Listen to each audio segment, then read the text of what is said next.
Imagine stepping into the cool, low-lit Andron, the men's quarter of a luxurious Athenian home in the 5th century BCE. The air is thick with philosophy, politics, and the sharp scent of 1,000 flowers, though none are actually present. That extraordinary aroma comes from the wine, the central sacrament of the Symposium. But this is not the raw, full-bodied drink of the modern world. In this setting, the wine must pass a strange and brutal trial: filtration. We know through the analysis of Athenian ceramics and textual descriptions that the elite refused to consume the raw drink. They would often chill it with snow brought down from nearby mountains and strain it meticulously through muslin, or even more curiously, through specialized devices called hethmos and sakos, filled with exotic herbs and spices. To our modern palate, this entire process seems almost sacrilegious, a willful mutilation of a fine vintage. Why would the most discerning diners of the ancient world go to such extraordinary lengths to filter out the sediments, the very essence of the grape, only to mask its natural flavor with resin, seawater, or powerful spices like myrrh? It speaks to a psychology deeper than mere preference. It was a calculated transformation, removing the chaotic, rustic nature of the pure beverage to create something refined, controlled, and accessible only to the few. This filtered, diluted cup was the entry ticket to the Athenian intellectual elite. Today, we are analyzing this historical menu as an autopsy of power. The true significance of this filtered wine lies not in its flavor, but in the elaborate social stratification it enforced. The Symposium was not simply a drinking party. It was a carefully choreographed civic ritual, a space where Athenian men, the citizens, the political and intellectual class, defined themselves in opposition to outsiders and inferiors. The wine itself was the primary tool of this differentiation. First, consider the economics and logistics. The use of specialized ingredients like thyme, mastic, or seawater, as described in fragments of comedy, ensured that this was a prohibitively expensive drink. More significantly, chilling the wine with mountain snow was an act of extreme resource management. This practice, as noted by the historian T.J. Leary, required an infrastructure of porters and insulated storage pits in the summer months, effectively making the experience exclusive to the very wealthy, who could command such labor and resources. Second, the act of dilution and filtration was a moral and intellectual statement. Athenian wine was traditionally potent and thick, often resembling syrup. Drinking it unmixed was considered barbaric, the habit of Persians, Thracians, or common laborers.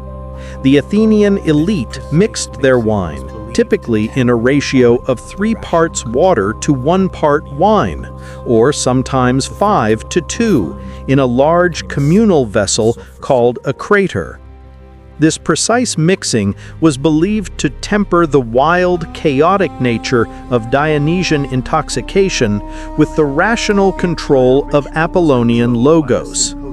The filtered, refined drink became a symbol of the Sophrosine, the prized virtue of self-control and moderation that defined the enlightened citizen. Crucially, the entire ritual was controlled by the Symposiarch, a master of ceremonies chosen by the attendees. He determined the precise ratio of water to wine and the number of rounds, effectively managing the level of intoxication. If the wine was too strong or consumed too quickly, the participants risked descending into acrosia, a lack of command over oneself.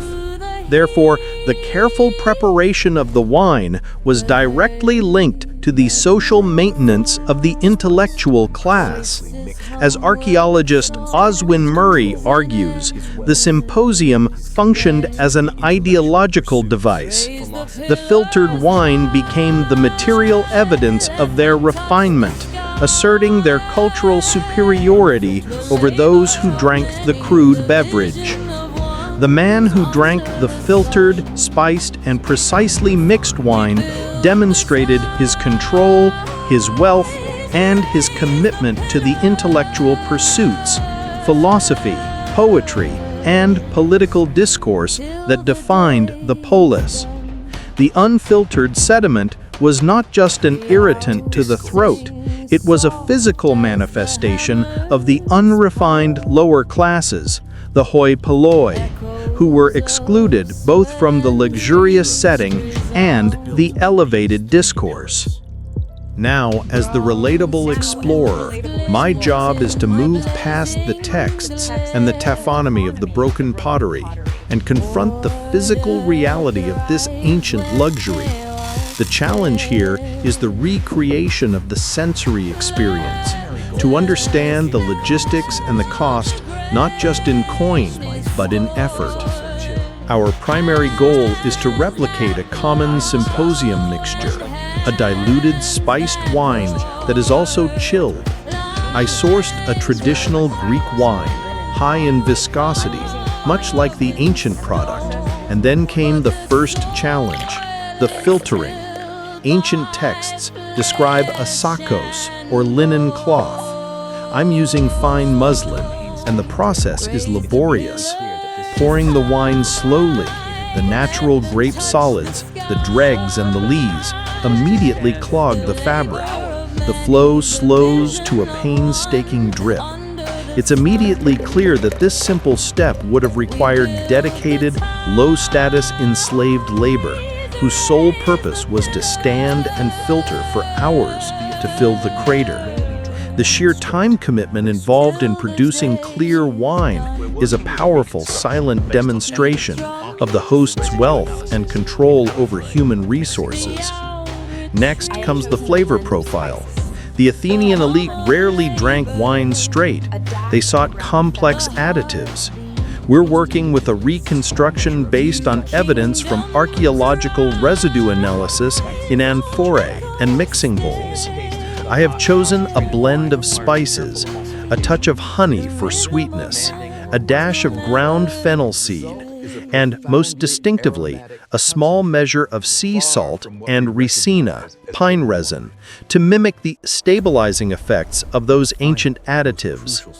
Mixing this paste into the hot, concentrated wine requires careful emulsification. It is pungent, demanding, and requires total focus. The result is a profoundly aromatic concentrate, far from what we recognize as table wine. But the final, most crucial step, the one that defined the high-status drinking experience, is temperature control. We need the mountain snow, the ancient refrigerator. Since I don't have a team of porters delivering snow from Mount Parnitha, I've had to improvise using a modern analog to achieve that crisp, ice-cold temperature that was so coveted.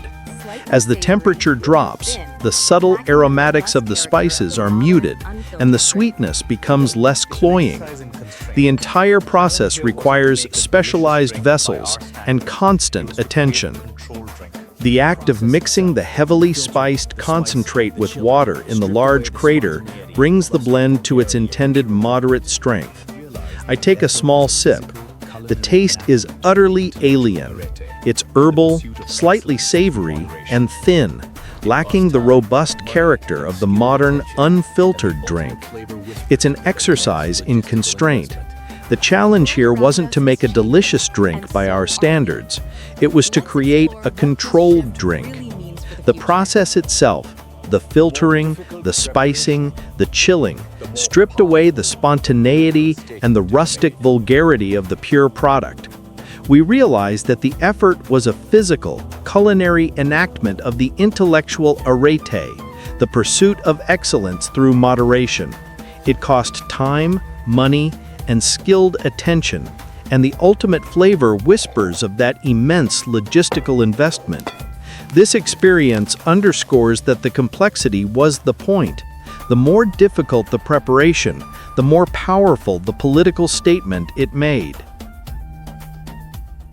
The difficulty of that recreation, the relentless filtering, the precise dilution, the cost of chilling, reveals the true, hidden story of the Athenian Symposium.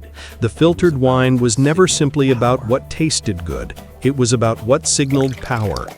When the Symposiarch poured that cool, clear, and spiced mixture, he was not offering a drink, he was enforcing a political and intellectual boundary. The lack of sediment in the cup was a mirror image of the lack of chaos in the citizen's mind, the ability to converse rationally and philosophically without descending into the crude drunkenness of the commoner. By making the wine a refined, controlled product, the elite were literally drinking their own ideology. It was a sensory performance of their logos and sophrosyne. The highly managed nature of the drink justified their position as the intellectual vanguard of the polis.